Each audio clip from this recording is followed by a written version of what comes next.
जहां पूरे मध्य प्रदेश में टेरर फंडिंग को लेकर एटीएस की कार्रवाई लगातार जारी है और एमपी एटीएस ने अब नीमच से व्यापारी दीपक सिंघल को हिरासत में लिया है। सूत्रों के मुताबिक टेरर फंडिंग को लेकर सिंघल ने करोड़ों रुपए का हवाला दिया, जिसको लेकर अब लगातार पूछताछ की जा रही है और इसी के साथ सेल कंपनियों के माध्यम से भी पैसों का हवाला दिया गया। ये भी जानकारी, ये भी खुलासा सामने आया है और इसी के साथ चीन के साथ भी जुड़े व्यापारी के कनेक्शन बताए जा रहे हैं। यानी जिस व्यापारी से लगातार पूछताछ की जा रही है उसमें यह खुलासा हुआ है कि व्यापारी का कनेक्शन चीन से भी जुड़ा है और इसी के साथ कई देशों से भी व्यापारी ने हवाला के माध्यम से करोड़ों रुपए इधर से उधर किए थे। करोड़ों रुपए की हेराफेरी की गई थी और इसी के साथ जीएसटी विभाग को भी फर्जी दस्तावेजों के आधार पर करोड़ों का चूना लगाया गया है। तो टेरर फंडिंग को लेकर एटीएस दीपक सिंघल से पिछले 3 दिनों से लगातार पूछताछ कर रही है। 3 दिनों से ये पूछताछ जारी है और जिसमें एक के बाद एक कई खुलासे होते जा रहे हैं। तो नेशनल इंटेलिजेंस के इनपुट के आधार पर अब एटीएस ने अपनी कार्रवाई को और तेज कर दिया है।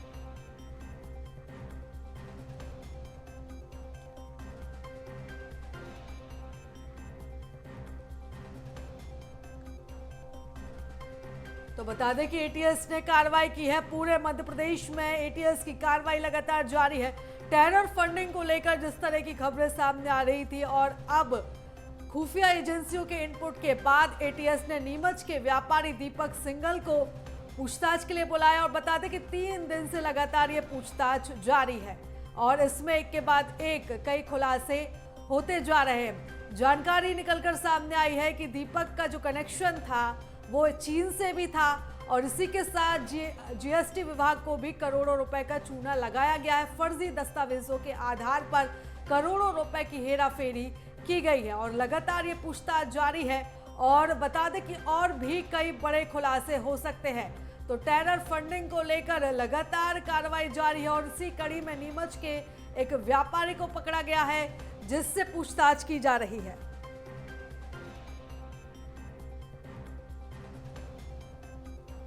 और एटीएस पिछले 3 दिन से दीपक सिंघल से पूछताछ कर रहा है।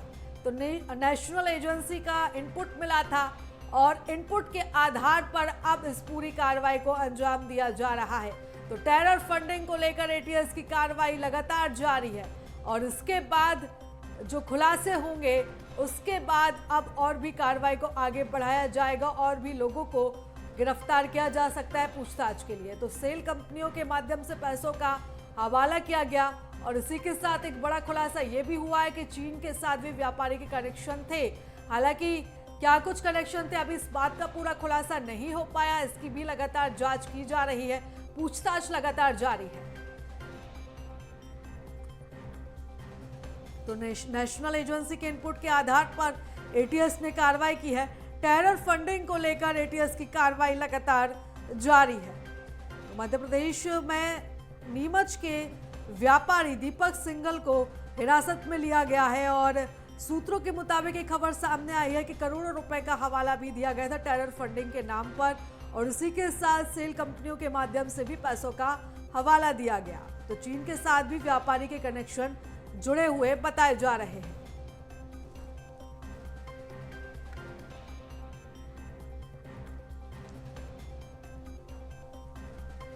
आपको बता दें कि लगातार एनआईए की ओर से कार्रवाई की जा रही थी। जहां देश भर में कार्रवाई की गई वहीं राजधानी भोपाल में भी कार्रवाई की गई और ऐसे में मध्य प्रदेश में चुनावी साल है, एटीएस की टीम भी लगातार सक्रिय नजर आ रही है। मध्य प्रदेश में एटीएस ने नीमच से व्यापारी दीपक सिंघल को भी हिरासत में लिया है। लगातार पूछताछ की जा रही है। टेरर फंड को लेकर सिंघल ने करोड़ों रुपए का हवाला किया था। आपको बताते चले सूत्रों के हवाले से फिलहाल ये खबर है, हालांकि जांच का विषय है और लगातार जांच की जा रही है। सेल कंपनियों के माध्यम से पैसों का हवाला किया गया था और चीन के साथ भी इस व्यापारी के कनेक्शन जुड़े हुए बताए जा रहे हैं। हालांकि लगातार जांच की जा रही है। टेरर फंड को लेकर एटीएस दीपक सिंघल से पिछले 3 दिनों से लगातार पूछताछ कर रही है। आपको बता दें कि नेशनल एजेंसी के इनपुट्स के आधार पर यह कार्रवाई की गई है, जहां आपको बता दें कि लगातार एटीएस और एनआईए लगातार सक्रिय नजर आ रहे हैं। चुनावी साल है, देश भर में 5 राज्यों में चुनाव है और इस तरह की खबरें भी आना शुरू हो गई है। टेरर फंडिंग के कनेक्शन भी यहाँ पर बताए जा रहे हैं और ऐसे में लगातार यहाँ पर जांच की जा रही है। टेरर फंड को लेकर सिंघल ने करोड़ों के रुपए का हवाला किया था और ऐसे में आपको बताते चलें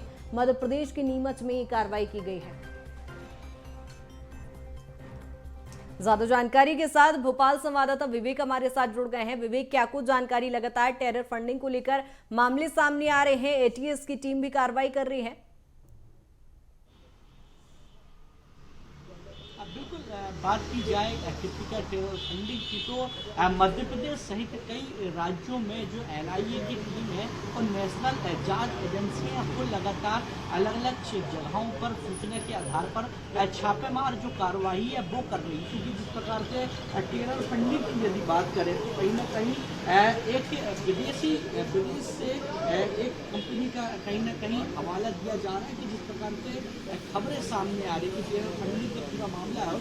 मध्य प्रदेश के नीमच में दीपक सिंह नाम के एक व्यापारी हैं, उनके पास से एटीएस ने उनको गिरफ्तार किया है, उनसे लगातार पूछताछ की जा रही है। साथ ही बात की जाए राजधानी भोपाल के खानगांव स्थित एक युवक से भी लगातार जो एटीएस की टीम है वो लगातार पूछताछ कर रही है। क्योंकि टेरर फंडिंग की यदि बात की जाए तो टेरर फंडिंग के लिए पूरे मध्य प्रदेश सहित अलग अलग राज्यों में एक साथ सूचना मिली है, जिसके बाद एटीएस की टीम की यदि बात की जाए तो एटीएस की टीम पूरी तरह सक्रिय हो चुकी है और लगातार पूरे देश के अलग अलग राज्यों में जो छापेमार कार्रवाई है वो की जा रही है। मगर बात की जाए नीमच तो नीमच में जिस प्रकार से एटीएस की टीम ने दीपक सिंह को गिरफ्तार किया, गिरफ्तार करके लगातार जो पूछताछ है उनसे की जा रही है। क्योंकि सूत्रों के हवाले से खबर आ रही कि जो दीपक सिंह है उसके पास करोड़ रुपए का हवाला चीन से आया है और लगातार चीन से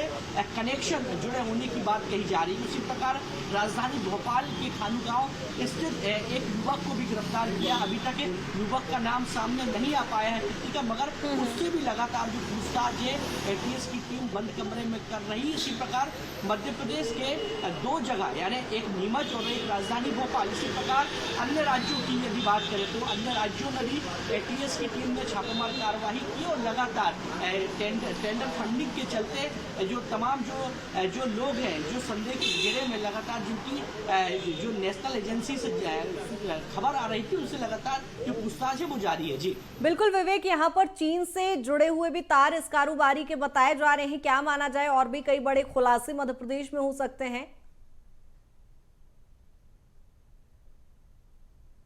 मध्य प्रदेश की यदि बात करें तो जिस प्रकार से नीमच और मध्य प्रदेश के दो व्यापारियों के तार लगातार जोड़ने की खबरें सामने आ रही है। अभी तक पूरी खबरों की यदि बात की जाए तो अभी किसी प्रकार की पुष्टि सामने नहीं हो पाई है, मगर खबरों की माने तो जिस प्रकार से सूत्रों के हवाले से खबर आ रही कि चीन से संबंध और करोड़ों रुपए का जो हवाला है वो व्यापारी के पास आया है। यानी राजधानी भोपाल के खानगांव स्थित की यदि बात करें या नीमच के दीपक सिंह की बात करें तो दोनों ही लोगों से लगातार जो एटीएस की टीम है वो बंद कमरे में पूछताछ कर रही है। इसी प्रकार मध्य प्रदेश नहीं तमाम अन्य राज्यों की बात की जाए, महाराष्ट्र की बात की जाए, छत्तीसगढ़ की बात की जाए और राजस्थान की बात करें तो कहीं ना कहीं खबरें मिलने के बाद जिस प्रकार से एटीएस की टीम ने आज अलग अलग जगहों पर जो छापेमार जो कार्रवाई है वो शुरू कर दी। लगातार जो नेशनल एजेंसी ने जिस प्रकार से सूचना दी थी उसके आधार पर जो लोग हैं उनको हिरासत पर पहले लिया गया है और उनसे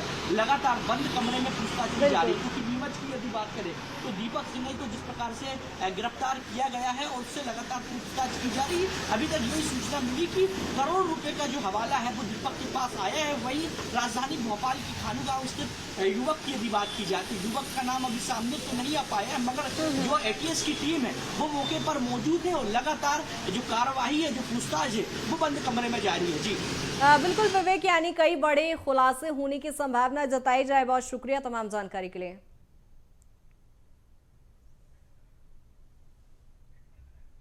आपको बता दें कि लगातार एटीएस और एनआईए की कार्रवाई यहां पर लगातार जारी है, जहां देश भर के कई राज्यों में ये कार्रवाई की गई है। वहीं मध्य प्रदेश की बात करें तो राजधानी भोपाल के साथ ही नीमच में यहां पर कार्रवाई की गई है, जहां नीमच से एक आरोपी दीपक सिंघल को हिरासत में लिया गया है, जिससे फिलहाल पूछताछ की जा रही है। टेरर फंडिंग को लेकर एटीएस यहां पर लगातार सक्रिय नजर आ रहा है। आपको बताते चलें कि यहां पर नेशनल एजेंसी से कुछ इनपुट्स मिले थे, जिसके बाद से लगातार एटीएस सक्रिय नजर आ रहा है और लगातार कार्रवाई यहां पर की जा रही है। आपको बता दें कि फिलहाल आरोपी दीपक सिंघल से पूछताछ की जा रही है और माना जा रहा है कई बड़े खुलासे भी इस दौरान हो सकते हैं।